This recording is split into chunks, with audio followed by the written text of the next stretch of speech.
동해 심해 가스전과 관련해 논란이 이어지자 정부가 정면 대응에 나섰습니다. 정부는 과거 사례와 비교해 20%의 확률이면 시추를 시도할 만하다며 적극 방어에 나섰는데요. 하지만 액트지오사의 체납 부분은 확인하지 못했음을 인정하고 사과했습니다. 기자회견 내용 오동건 기자가 정리했습니다.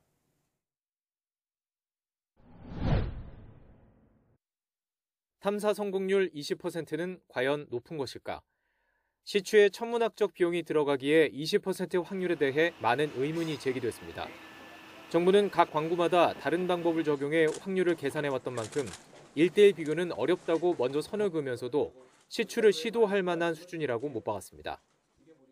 그 20%의 성공률이면은 사실은 그 개별 팩터 요인을 봤을 때는 그 성공률이 높다라는 취지로 이제 말씀을 드린 거고요. 더군다나 저희가 그 기존에 축적돼 있던 자료들을 종합적으로 분석을 했기 때문에 충분히 시추할 만한 수준이라는 말씀을 드리겠습니다.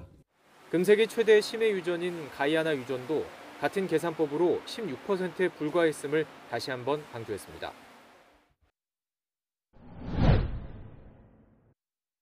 동해 심해 탐사를 함께하던 중 철수한 호주 최대 석유 개발 회사 우드사이드와 관련된 의문에 대해서도 답했습니다. 우드사이드가 사업성이 없어서 철수한 게 아니며 기업의 인수합병 문제, 즉 내부적인 이유로 사업을 접은 것이라며 일축했습니다. 더불어 우드사이드가 액트지오와 같은 자료를 보고 사업의 가능성을 판단한 게 아니라고도 밝혔습니다.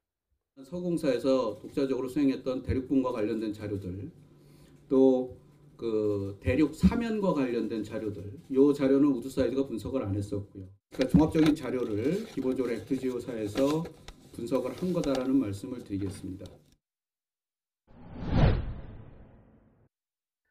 자료를 분석한 액트지오의 신뢰성에 대해서도 정부는 시간을 할애했습니다. 우선 선정 과정이 3개 업체가 참여한 경쟁 입찰이었다며 공정하게 선정됐다고 말하면서도 세금 체납에 대해서는 인지하지 못했음을 인정했습니다. 한 1,650불 정도를 체납한 것으로 알고 있습니다. 그래서 그 부분에 있어서는 사실은 정확히 다 확인을 못했다라는 점에 있어서는 서공사에서 그 부분까지 놓친 거에 대해서는 그 아주 완벽하게 잘하지 못했다라는 점에서는 죄송하다는 말씀을 드리지만 계약 자체에 대해서는 그 법인격이 살아있기 때문에 큰 문제는 없었던 것으로 보이고요. 하지만 자료 분석의 신뢰성에 영향을 미치는 부분이 아니며 계약 이후 완납에 문제가 없었다고 밝혔습니다. 또 탄화수소를 발견하지 못한 리스크가 있다는 아브레오 고문의 발언은 이번에 도출된 유망구조 이야기가 아니라며 과거 다른 시추 과정을 의미한 것이고 통역 과정에서의 오류였다고 말했습니다. YTN 오동건입니다.